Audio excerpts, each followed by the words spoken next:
నల్గొండ జిల్లా జాతీయ రహదారి 65పై వాహనాలను నార్కెట్పల్లి పోలీసులు దారి మళ్లించారు. పద్దగట్టు జాతర సందర్భంగా విజయవాడకు వెళ్లే వాహనాలను డ్రైవ్ చేశారు. నార్కెట్పల్లి వద్ద అద్దంకి రహదారి వైపునకు వాహనాలను డైవర్ట్ చేశారు. నల్గొండ, మిర్యాలగూడ, హుజూర్ నగర్, కోదాడ మీదుగా విజయవాడకు వెళ్లాలని పోలీసులు సూచించారు. దీని గురించి మరింత సమాచారం మా ప్రతినిధి శంకర్ అందిస్తారు. శంకర్, చెప్పండి. రైట్ సింధు, తెలుగు రెండు రాష్ట్రాల్లో అతిపెద్ద జాతరగా సూర్యాపేట జిల్లా దురాజపల్లికి సంబంధించిన జాతరనైతే నిర్వహిస్తారు.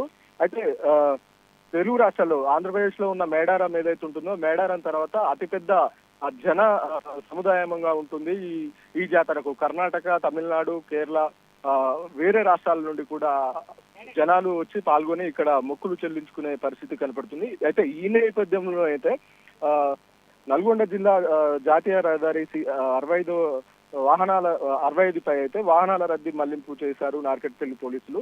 సూర్యాపేట జిల్లా దురాజపల్లిలో జరుగుతున్న పెద్దగట్టు జాతర సందర్భంగా ఈ రోజు నుండి హైదరాబాద్ నుండి వస్తున్న వెహికల్స్ ఏవైతే ఉంటాయో, హైదరాబాద్ నుండి వస్తున్న వెహికల్స్ విజయవాడ వెళ్తున్న వాహనాలను అయితే దారి మళ్లిస్తున్నారు పోలీసులు. హైదరాబాద్ నుండి విజయవాడకు పోయే వాహనాలను నార్కెట్పల్లి వద్ద అద్దంకి రహదారిపై మళ్లించి అక్కడ నుంచి నల్గొండ, మిర్యాలగూడెం, హుజూర్ నగర్, కోదాడ మీదుగా అయితే విజయవాడకు మళ్లించే అవకాశాలున్నాయి. అక్కడ నార్కెట్పల్లి హైవే ఏదైతే ఉంటుందో, అద్దంకి హైవే, అక్కడ నుండి హైదరాబాద్ నుండి వచ్చే వాహనాలని మళ్లించి నల్గొండ, మిర్యాలగూడెం, అక్కడ నుండి కోదాడ వయా విజయవాడకైతే వాహనాలు రద్దిస్తారు. అయితే ఈ దురాజపల్లి జాతర ఏదైతే ఉంటుందో, ఈ దురాజపల్లి జాతర సూర్యాపేటకి నేషనల్ హైవే కానుకొని ఉంటుంది. అక్కడికి వచ్చే జనాలు ఎవరైతే ఉంటాయో భక్తులకు ఎలాంటి ఇబ్బంది కలగకుండా వాహనాల్ని ఈ నార్కెట్పల్లి నుంచి మళ్లించి ఏర్పాటు చేశారు పోలీసులు. సింధు. Thank you Shankar.